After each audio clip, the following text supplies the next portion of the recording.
अंगावर थुंकला का या प्रश्नावरून सुरू झालेल्या वादातून एका युवकाला 2 सख्या मेहुण्यांसह इतर 5 नातेवाईकांनी जबर मारहाण केल्याची धक्कादायक घटना रेवदंडा येथील कोकण एज्युकेशन सोसायटी समोर घडली आहे। या प्रकरणी रेवदंडा पोलीस ठाण्यात 7 जणांविरोधात गंभीर स्वरूपाचा गुन्हा दाखल करण्यात आलाय।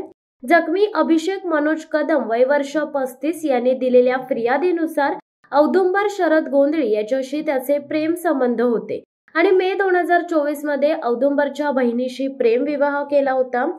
हा विवाह गोंधळी कुटुंबाला मान्य नव्हता, यामुळे ते संतप्त होते। 1 ऑगस्ट 2025 रोजी सायंकाळी 4:30 वाजता अभिषेक कदम रेवदंडा येथे एका मोबाईल शॉपीमध्ये पैसे देण्यासाठी जात असताना केएस हायस्कूल समोर अर्जुन कुमार तांबडकरने त्याच्या अंगावर थुंकले।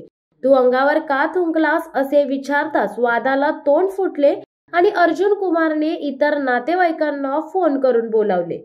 औदुंबर शरद गोंधळी यांनी अभिषेकच्या गाडीसमोर आपली गाडी आडवी लावून त्याला थांबवण्याचा प्रयत्न केला। अभिषेकने पळून मंदिराच्या दिशेने जाण्याचा प्रयत्न केला असता ओमकार तांबडकर, प्रमोद म्हात्रे, अनिकेत सावंत, जयेश व जयवंत शेनवईकर आदी 7 जणांनी मिळून त्याला शिवीगाळ करत बेदम मारहाण केली। रुद्राक्षाची माळ फाडली, टी-शर्ट फाडलं, लोखंडी रॉडने पाठीवर व डोक्यावर जबर मार दिलाय आणि गाडी खाली घालून ठार मारून टाकेन अशी धमकी दिली। या घटनेनंतर अभिषेक कदम याला अलिबागच्या जिल्हा रुग्णालयात दाखल करण्यात आले असून त्याच्यावर उपचार सुरू आहेत। उपचारामुळे तक्रार नोंदवण्यात उशीर झालाय।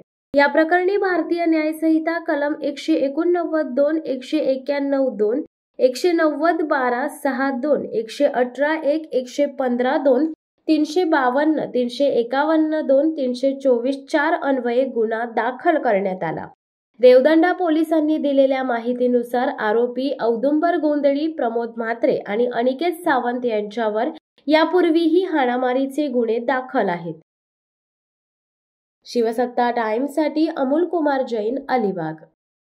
दे धडक बेधडक वृत्त देणाऱ्या आपल्या शिवसत्ता टाइम्स न्यूज चॅनलला लाल बटन दाबून सबस्क्राईब करा आणि बेल आयकॉनला क्लिक करायला विसरू नका।